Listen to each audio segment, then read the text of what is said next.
আসসালামু আলাইকুম। অনেকদিন পর আসলাম চট্টগ্রাম পতেঙ্গায়। আজকে একদম সুন্দর একটা বিকেল।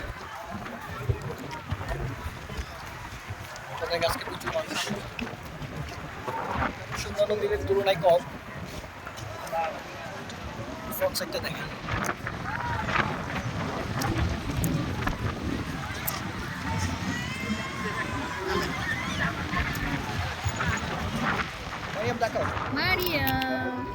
বল আমরা সি বিচে আসছি। সি বিচে এসে আমরা এখন কি করবো? বাদাম খাবো। আমাদের বাদাম খেতে অনেক ভালো লাগে। ও বাদাম ছুলে দিচ্ছে, আমরা বাদাম খাই। আচ্ছা না, আমি আমি চিপস খাবো, জুস খাবো। আমি তোমার সমুদ্র দেখাবো। আসসালামু আলাইকুম, কেমন আছো? আজকে আমরা অনেক ঘুরতে জায়গা আসলাম। আমি মায়ের সাথে আমি অনেক মজা করবো, ঠিক আছে? আমি সবাই মিলে যাইতে পারতাম। এখন ছোটবেলা অনেক ছোট হতাম, এখন আমি অনেক খুশি হতাম। আমি সি বিচ আসছি, সি বিচ দিয়ে তোমার সাথে কে আসছে? আমার সাথে আমার বোন। তাই জানি সেই জন্যই মারিয়াম আসছে। হ্যালো মারিয়াম। আমরা এখন সমুদ্রতে নামবো, পানিতে পা ভিজাবো। এটা হলো যে সমুদ্রে নামার একমাত্র জায়গা পতেঙ্গাতে।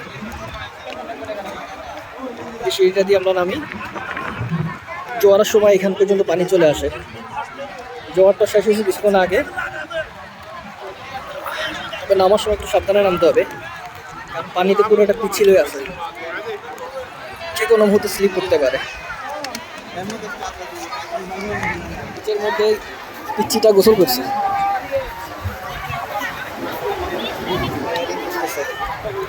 একটাও সেলফিতে ব্যস্ত, ছবি তোলাতে ব্যস্ত, কেউ বা ফুটবল খেলায় ব্যস্ত, কেউ আবার রাইডিংয়ে ব্যস্ত,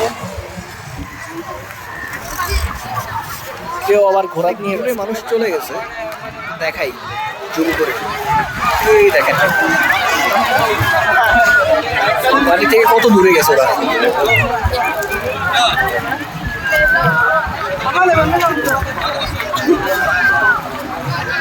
পানিতে পা বিছানোর মজাই আলাদা।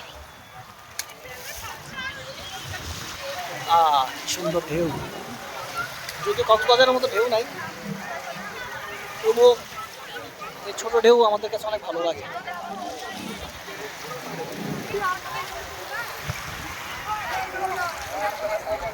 দূরান্তে অনেকে আছে, আর অনেক দূরে দেখা যায় ওখানে কিছু লোক আছে।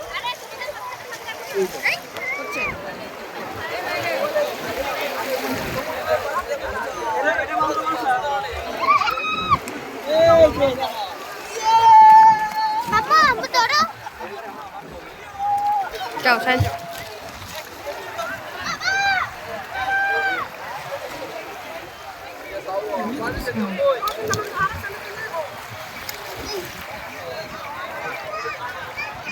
এখন কাঁকড়া খাওয়া পালা, কাঁকড়া খাই। পতেঙ্গা আসলে কাঁকড়া না খাইলে হয় না।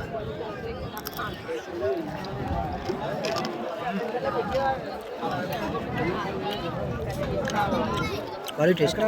পা খাওয়াটা একটু কষ্টের।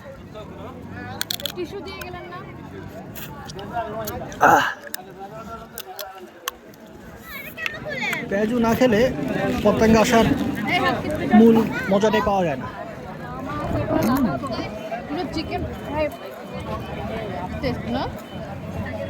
ভালো লাগছে ঠিক পেঁয়াজুটা, পেঁয়াজু চিকেনের ফ্লেভার পাচ্ছি। একটা মালাই চার সাথে আজকের পর্বটা এখানে শেষ করি। এক কাপ মালাই চার সাথে আজকের ব্লগটা এখানে শেষ করলাম। খোদা হাফেজ, আসসালামু আলাইকুম।